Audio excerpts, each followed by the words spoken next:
Hello viewers, আজকে তোমাদেরকে আমি ক্লাস 9 এর ইতিহাসের তৃতীয় অধ্যায় অর্থাৎ ঊনবিংশ শতকের ইউরোপ রাজতান্ত্রিক ও জাতীয়তাবাদী ভাবধারার সংঘাত থেকে আজকে তোমাদের সাজেশন প্রশ্নগুলো আমি বলে দেবো। তাই যে সমস্ত প্রশ্নগুলো আমি বলবো এগুলো প্রত্যেকটা প্রশ্ন ভালো করে নোট করে রেখো। তোমাদের সেকেন্ড ইউনিট টেস্ট পরীক্ষাতে কিন্তু এই সাবজেক্টটি অর্থাৎ এই অধ্যায়টা কিন্তু রয়েছে। ঠিক আছে, তো চলো শুরু করছি। প্রথমে দেখে নাও 1 নম্বর প্রশ্ন, কোন সময় ইউরোপে জাতিরাষ্ট্রের উদ্ভব হয়েছিল? প্রথম কোথায় জাতিরাষ্ট্র গঠিত হয়? আমি শুধু প্রশ্নগুলো পড়ছি, উত্তর তোমরা দেখে নিও। ভিয়েনা কোন দেশে অবস্থিত? ঠিক আছে। তারপরের প্রশ্ন, নেপোলিয়নের পতনের পর কত খ্রিস্টাব্দে ভিয়েনা সম্মেলন অনুষ্ঠিত হয়? বিশ্বের ইতিহাসে প্রথম আন্তর্জাতিক সম্মেলন কোন সম্মেলনকে বলা হয়? করবে। ভিয়েনা সম্মেলনের সভাপতি কে ছিলেন? ভিয়েনা সম্মেলনের প্রকৃত নিয়ন্ত্রক কে ছিলেন? ভিয়েনা সম্মেলনে রাশিয়ার প্রতিনিধি কে ছিলেন? করবে।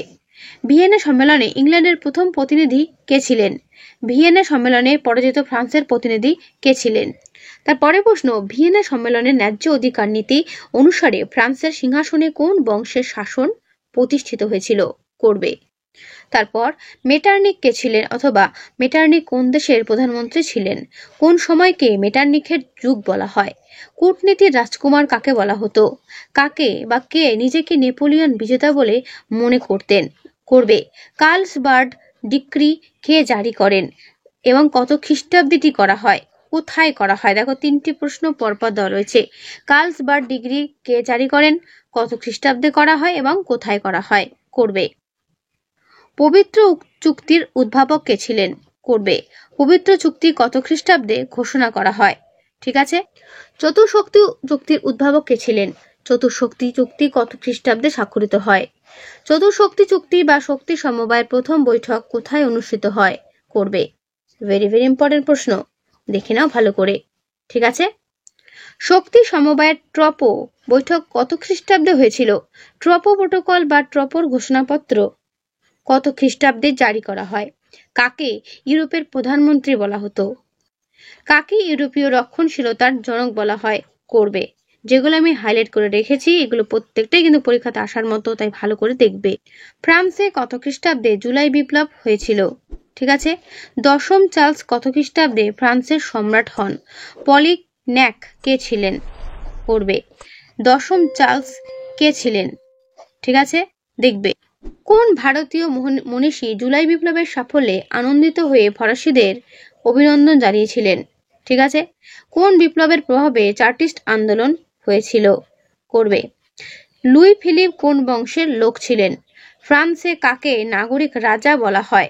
ফ্রান্সে কত খ্রিস্টাব্দে ফেব্রুয়ারি বিপ্লব হয়? ব্রেড অফ লেড স্লোগানটি কোন বিপ্লবের সময়কার? কবে ফ্রান্সে দ্বিতীয় প্রজাতন্ত্র গঠিত হয়? গিজো কে ছিলেন? করবে। কোন বছরকে ইউরোপের বিপ্লবের বছর বলা হয়? তারপরের প্রশ্ন, কে তৃতীয় নেপোলিয়ন উপাধি নিয়ে ফ্রান্সের সিংহাসনে বসেছিলেন? করবে। কে ফ্রান্সে দ্বিতীয় সাম্রাজ্য প্রতিষ্ঠা করেন? কার্বোনারি কি ইয়াং ইটালি বা নব্য ইটালি দল কে প্রতিষ্ঠা করেন? দেখবে। রিসর্গিমেন্টো শব্দের অর্থ কি? কাকে ইটালির ঐক্য আন্দোলনের মস্তিষ্ক বলা হয়? অ্যাসোসিয়েশন অ্যাগ্রারিয়া কে প্রতিষ্ঠা করেন? ক্যাভুর কোন রাজার প্রধানমন্ত্রী ছিলেন? ক্যাভুর। ঠিক আছে।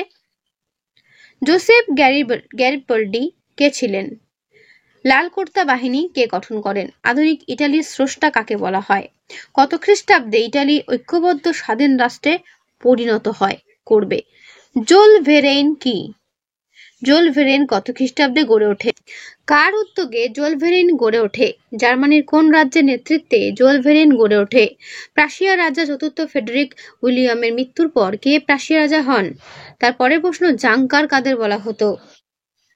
ডেনমার্কের সঙ্গে প্রাশিয়া যুদ্ধের সময় ডেনমার্কের রাজা কে ছিলেন? গ্যাস্টিনের সন্ধি কত খ্রিস্টাব্দে কাদের মধ্যে স্বাক্ষরিত হয়? ঠিক আছে। স্যাডওয়ার যুদ্ধ কত খ্রিস্টাব্দে কাদের মধ্যে হয়? স্যাডওয়ার যুদ্ধে কোন দেশ জয়লাভ করে? প্রাগের সন্ধি কত খ্রিস্টাব্দে স্বাক্ষরিত হয়? প্রাগের সন্ধি কাদের মধ্যে হয়? এমস টেলিকম কি? করবে। এমস টেলিকম নয়, এমস টেলিগ্রাম। ঠিক আছে, বলতে একটু মিস্টেক হলো। এমস টেলিগ্রাম কবে পাঠানো হয়? কাউন্ট বেনেদিতি কে ছিলেন? ঠিক আছে। সিডানের যুদ্ধ কত খ্রিস্টাব্দে হয়? করবে। কূটনীতির জাদুঘর কাকে বলা হয়? কোন দেশকে ইউরোপের রুগ্ন ব্যক্তি বলা হতো? তুর্কি ভাষায় বলকান শব্দের অর্থ কি? বলকানের খ্রিস্টানদের ত্রাণকর্তা কাকে বলা হয়? করবে। উষ্ণ জলনীতি কি? এই উষ্ণ জলনীতি কোন দেশ গ্রহণ করেছিলেন? করবে। তারপরের প্রশ্ন, কোন যুদ্ধকে সর্বাপেক্ষা অপ্রয়োজনীয় যুদ্ধ বলা হয়? জার কাদের বলা হয়? মুক্তিদাতা জার কাকে বলা হয়? জার্মানির ভবিষ্যৎ সমুদ্রে কার উক্তি? হেটাইরিয়া ফিলি কি? ঠিক আছে, করবে। তারপরের প্রশ্ন, কে হেটাইরিয়া ফিলিকে প্রতিষ্ঠা করেন? প্রত্যেকটার উত্তর কোয়েশ্চেনের সঙ্গে দেওয়া রয়েছে, অবশ্যই দেখে নিও। আইলা চ্যাপেল কংগ্রেস অনুষ্ঠিত হয় কত খ্রিস্টাব্দে? ব্লু কালার দেওয়া, সেটি হচ্ছে অ্যান্সার 1818 খ্রিস্টাব্দে। ঠিক আছে। ট্রোপো বৈঠক আহুত হয় কবে? 1820 খ্রিস্টাব্দে। শক্তি সমবায়ের তৃতীয় বৈঠক হয়েছিল কোথায়? লাইব্যাকে। ভের্না বৈঠক অনুষ্ঠিত হয় কত খ্রিস্টাব্দে? করবে। ভের্না সম্মেলনে ইংল্যান্ডের প্রতিনিধি কে ছিলেন? করবে। রক্ষণশীল বিপ্লব জুলাই বিপ্লবকে বলা হয়। ঠিক আছে। অর্ধ বিপ্লব বলা হয় ফেব্রুয়ারি বিপ্লবকে। লুই কোচুত ছিলেন হাঙ্গেরির নেতা। করবে। 7 সপ্তাহের যুদ্ধ বলা হয় স্যাডওয়ার যুদ্ধকে। এই হলো 1 নম্বরের। এবার 2 নম্বরে দেখে নাও। জাতীয়তাবাদ বলতে কি বোঝায়? করবে। ভিয়েনা সম্মেলনে 4 প্রধান নামে কারা পরিচিত? তো এর পুরো উত্তরটা এই পর্যন্ত শেষ হলো। ভিয়েনা সম্মেলনের প্রকৃত লক্ষ্য কি ছিল? ভিয়েনা সম্মেলনে কি কি নীতি গ্রহণ করা হয়েছিল? ভিয়েনা সম্মেলন কেন স্থায়ী হয়নি? করবে। ঠিক আছে। ভিয়েনা সম্মেলনের গুরুত্ব কি? ওয়াটবার্গ উৎসব কাকে বলে? এর পুরো উত্তর এই পর্যন্ত শেষ হলো। ঠিক আছে। তারপর বুরসেনসাফট কি? করবে। বইটা পুরনো বলে একটু দাগানো, কিছু মনে করো না। চতুর্শক্তি চুক্তি কবে স্বাক্ষরিত হয়? এই চুক্তিতে স্বাক্ষরকারী দেশগুলো কি কি? স্ট্যাটাস কুয়ো বা স্থিতাবস্থা নীতি কি? মেটার্নিক পদ্ধতি কি? কার্লসবার্গ ডিক্রি কি? কার্লসবার্গ ডিক্রি পুরো উত্তর এই পর্যন্ত শেষ হলো। মনরো নীতি কি? করবে। ঠিক আছে। পুনঃ প্রতিষ্ঠিত রাজবংশ বলতে কি বোঝায়? ভিলিল কে ছিলেন? জুলাই রাজতন্ত্র বলতে কি বোঝো? সংস্কারের ভূতসভা কি?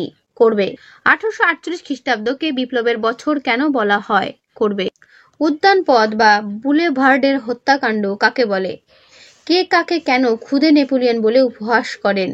করবে। ফ্রান্সকে বিপ্লব নগরী বলা হয় কেন? রিসর্গিমেন্টো কি? কার্বোনারি কি?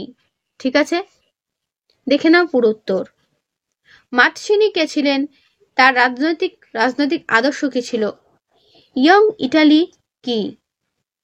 কোন যুদ্ধ 7 সপ্তাহের যুদ্ধ নামে পরিচিত এবং কেন? বিসমার্কের রক্ত ও লৌহ নীতি বলতে কি বোঝো? এমস টেলিগ্রাম কি? সেডানের যুদ্ধের গুরুত্ব কি ছিল? কুলটুর ক্যাম্প কি? লুই কোসুত কে? বলকান সমস্যা কি? ঠিক আছে। ক্রিমিয়ার যুদ্ধের গুরুত্ব বা ফলাফল? ডেকাব্রিস্ট কাদের বলা হয়? পুরো উত্তর এই পর্যন্ত শেষ হলো। ডুমা ও মির কি? করবে। জেমস স্টভো কি? নাভারিনোর নৌযুদ্ধ কাদের মধ্যে কবে হয়েছিল? অ্যাড্রিয়ানো পলের সন্ধি কত খ্রিস্টাব্দে কাদের মধ্যে হয়? করবে। হেটাইরিয়ার ফিলিকি বা ফিলিকের কি? হেটাইরিয়া ফিলিকের পুরো উত্তর এই পর্যন্ত শেষ হলো। আলেকজান্ডার ইপসিল্যান্টি কে ছিলেন? করবে। কোরায়েস কে ছিলেন? ঠিক আছে। এবার বড় প্রশ্ন দেখে নাও। বলকান জাতীয়তাবাদের উদ্ভবের কারণ আলোচনা করো।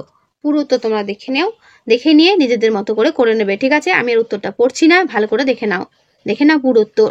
যেভাবে ব্লু কালারে পয়েন্ট করে দেওয়া রয়েছে সেভাবে পয়েন্ট করে লেখার চেষ্টা করবে। তো এর পুরো উত্তরটা এই পর্যন্ত শেষ।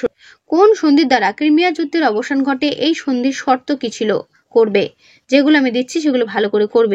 কত খ্রিস্টাব্দে বার্লিন চুক্তি সম্পাদিত হয়? এই চুক্তির শর্তাবলী কি ছিল? ঠিক আছে, করবে। দেখে নাও পুরো উত্তর। রাশিয়ার জার দ্বিতীয় আলেকজান্ডারের উদ্যোগে ভূমিদাস প্রথার অবসানের কারণ কি? দেখে নাও, ভালো করে দেখবে। যেগুলো আমি বড় প্রশ্নের জন্য বলছি সেগুলো এখন থেকে তৈরি করতে শুরু করে দাও, যাতে কোনো পরীক্ষার আগে কোনো অসুবিধা না হয়। আর হ্যাঁ, বড় প্রশ্ন অবশ্যই পয়েন্ট করে লিখবে। ঠিক আছে, এখানে যেরকম দেখছো পয়েন্ট করে লেখা, সেইভাবে লেখার চেষ্টা করবে। ইটালির ঐক্যে জোসেফ ম্যাৎসিনির অবদান কি ছিল? ভেরি ভেরি ইম্পর্টেন্ট প্রশ্ন। দেখে নাও পুরো উত্তর। আমি বইটা একজোড়া সরাচ্ছি যাতে করে তোমরা পুরো উত্তরটা ভালো করে দেখতে পারো। ঠিক আছে, এই পর্যন্ত এর উত্তর শেষ। ফেব্রুয়ারি বিপ্লব কবে ও কোথায় হয়? এই বিপ্লবের প্রত্যক্ষ কারণ কি ছিল? দেখে নাও পুরো উত্তর। আমি সুন্দর করে বইটা আস্তে আস্তে সরাচ্ছি যাতে করে তোমরা পুরোটাই অ্যান্সারে দেখতে পারো। ঠিক আছে, যাদের বই আছে তারা অন্য বইতেও করতে পারো, যাদের কোনো রকম কোনো বই নেই তারা কিন্তু এখান থেকেও অ্যান্সার নিতে পারো। তো এর পুরো উত্তর ঠিক এই পর্যন্ত শেষ হলো। শক্তি সমবায়ের পতনের কারণ কি? Very very important. দেখে নাও পুরো উত্তর। এই পর্যন্তের উত্তরটা কিন্তু শেষ হলো।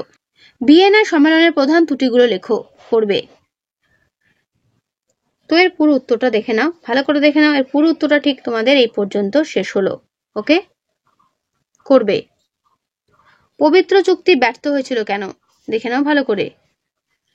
1 2 3 4 করে পয়েন্ট করে করে তোমরা কিন্তু লিখবে। তো এর পুরো উত্তরটা ঠিক এই পর্যন্ত শেষ হলো। 8 নম্বর জন্য এই প্রশ্নটা করবে। রাশিয়ার ভূমিদাস প্রথার অবসান কে করেন, কিভাবে করেন? ভূমিদাস আইনের ত্রুটিগুলো কি ছিল? 8 নম্বরের জন্য ইম্পর্টেন্ট। ঠিক আছে, প্রথমটা 5 নম্বর, তারপরে অ্যাটাচ প্রশ্ন 3 নম্বর।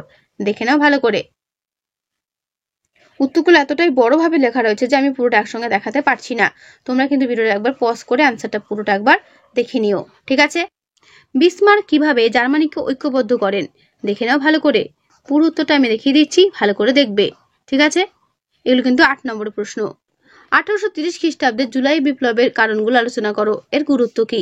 ঠিক আছে, করবে। এগুলো কিন্তু 8 নম্বর প্রশ্ন বলছি। যতটা পারছি আমি উত্তর দেখিয়ে দিচ্ছি।